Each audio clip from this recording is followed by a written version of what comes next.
আজি আহিছোঁ দিনটোৰ কিছুমান গুৰুত্বপূৰ্ণ খবৰলৈ। মহানগৰীত আঠগাঁও গোশালা মেলাৰ এখন ব্যৱসায়িক প্ৰতিষ্ঠানত জুইৰ সূত্ৰপাত হয়। ঘটনাস্থলীত উপস্থিত থকা অগ্নিনিৰ্বাপক বাহিনীৰ গাড়ীয়ে নিৰ্বাপিত কৰে জুই। বদ্ৰপা সমষ্টিৰ দলঘাটত শুকুৰবাৰে নিশা উত্তপ্ত পৰিস্থিতিৰ সৃষ্টি হয়। বৰছিলা পঞ্চায়তৰ 4জন কংগ্ৰেছ দলৰ ৱাৰ্ড মেম্বাৰৰ মনোনয়ন পত্ৰৰ লগত জমা দিয়া নিশাটোৰ ভিতৰতে নোহোৱা হোৱাৰ অভিযোগ। নাগৰিকত্ব সংশোধনী বিধেয়ক বিৰোধিতাৰে শুক্ৰবাৰে ৰাজ্যৰ বিভিন্ন প্ৰান্তত জোৰ লৈ সমদল বাহিৰ কৰে আৰু আছু আৰু 29টা সংগঠনে চৰকাৰ বিৰোধী শ্লোগানেৰে উত্তাল পৰিৱেশৰ সৃষ্টি কৰে। সংগঠনকেইটাই মোদী চৰকাৰে CBI প্ৰাইভেট কোম্পানীৰ দৰে ব্যৱহাৰ কৰিছে। শুক্ৰবাৰে কংগ্ৰেছ নেতা পৱন খেৰা মোদী চৰকাৰক কটাক্ষ কৰিলে এই মন্তব্য। গোলাঘাটৰ ফৰকাটিং চুৰিকাঘাটাৰ ঘটনাৰ অভিযুক্ত ভূপেন বৰাক গ্ৰেপ্তাৰ কৰি কাৰাগাৰলৈ প্ৰেৰণ কৰিলে আৰক্ষীয়ে। দুটা ফৈদৰ মাজত সৃষ্টি হোৱা কাজিয়াৰ পৰিণতিতে চুৰিৰে আক্ৰমণ কৰিলে যুৱকক। বিশিষ্ট নাৰীবাদী লেখিকা তছলিমা নাজলিমৰ বিতৰ্কিত মন্তব্য। কেৰেলাৰ সমৰিমালা মন্দিৰলৈ যোৱাতকৈ মহিলা সাংবাদিকসকল এবাৰ গ্ৰাম্য অঞ্চললৈ যাওক। তছলিমাৰ মন্তব্যক লৈ দেশজুৰি প্ৰতিক্ৰিয়া।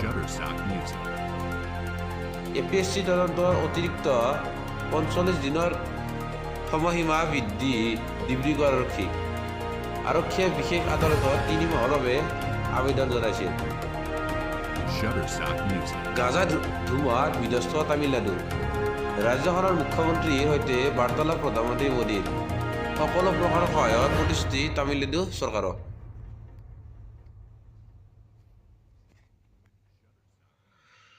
চণ্ডীগড়ত কংগ্ৰেছ বিজেপি কাৰোৰে সৈতে নাথাকে BSP। দুই দলৰ পৰাই সমান দূৰত্বত অৱস্থান কৰিব দলটোৱে।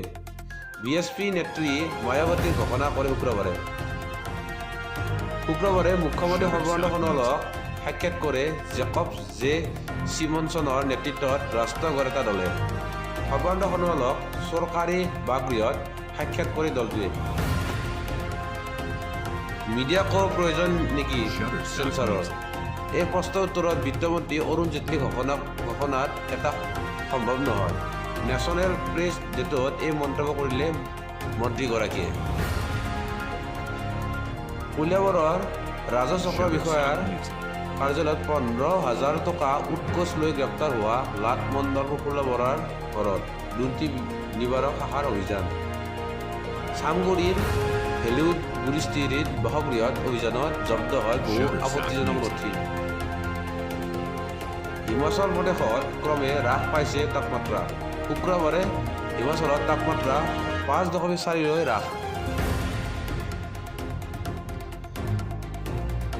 মুৰাদাবাদত প্ৰথমবাৰৰ বাবে পৰীক্ষামূলকভাৱে চলোৱা হয় দেশৰ প্ৰথমখন ইঞ্জিনাবিহীন ট্ৰেইন 18খন ৰেলখন।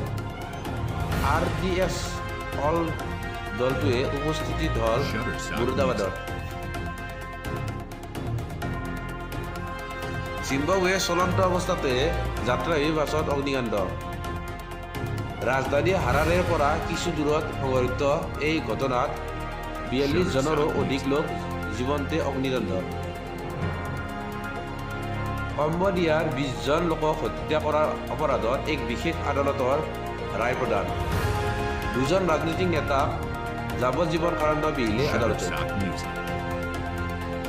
চলিত বৰ্ষৰ 14 ডিচেম্বৰ সমগ্ৰ দেশৰ ছবিগৃহত মুক্তি হ'ব ভৌতিক হিন্দী ছবি অমাৱস।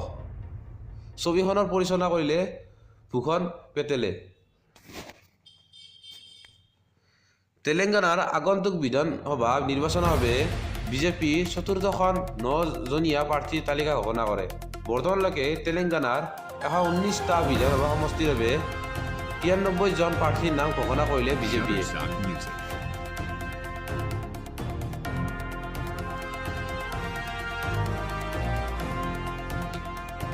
অলপতে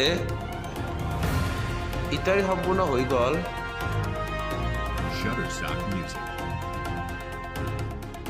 দীপিকা আৰু ৰণবীৰৰ বিয়া বিয়াৰ পাছতে সমপৰিয়ালে ফটো উঠিলে দুয়ো দীপিকাৰ বিয়াৰ ফটো ভাইৰেল ছ'চিয়েল মিডিয়াত Shutterstock Music. মধ্যপ্ৰদেশৰ বিধানসভা নিৰ্বাচনৰ প্ৰাক মুহূৰ্তত বিজেপি বিধায়কে যোগদান কৰিলে কংগ্ৰেছত মধ্যপ্ৰদেশৰ কংগ্ৰেছত যোগদান কৰা বিধায়িকাগৰাকী হৈছে জয়সিং নগৰৰ প্ৰমীলা সিং Shutterstock Music. হঠাৎ স্বাস্থ্যৰ অৱনতি ঘটিলে লালু প্ৰসাদ যাদৱৰ মধুমেহ ৰোগত আক্ৰান্ত লালু প্ৰসাদ যাদৱৰ স্বাস্থ্যৰ অৱনতিৰ কথা সদৰি কৰে চিকিৎসকে বৰ্তমান কংগ্ৰেছৰ অৱস্থা ধৰা নোহোৱা বিয়া নিচিনা শুক্ৰবাৰে ছত্তীশগড়ত এই মন্তব্য কৰিলে গৃহমন্ত্ৰী ৰাজনাথ সিঙে অহা 14 ডিচেম্বৰত সমগ্ৰ অসমৰ ছবিগৃহত মুক্তি হ'ব অসমীয়া ছবি উল্কা Shutterstock Music. ছবিখন পৰিচালনা কৰিছে প্ৰণৱ বিবেকে